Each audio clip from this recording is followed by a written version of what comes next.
شباب هذه الرقصات المستوحاة من الحياة الرعوية رقصات تلقى رواجا في المجتمع الصومالي، إنها الدانتو، رقصة شعبية تتوارثها الأجيال في الصومال، موروث ثقافي يقف شاهدا بين ماض دفين وحاضر تتجدد معالمه مع شباب يحافظون على هذه العادات.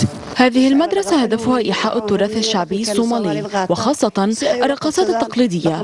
نؤمن بأننا نؤدي دورا كبيرا للحفاظ على ثقافتنا من طغيان عالم الرقصات الحديثة. الرقصات الشعبية ليست حكرا على الرجال، فهنا تقف الفتيات وجها لوجه أمام الرجال، مشاركة في الأداء يترك أثره جمالا ورونقا على هذه الرقصات.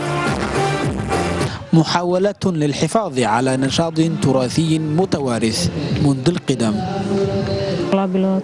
الحفاظ على هذا التراث أمر مهم بالنسبة إلى شخصيتي. أواصل هذه التدريبات لمدة شهرين، أجد فيها متعة لا أجدها في الموسيقى والرقصات الحديثة.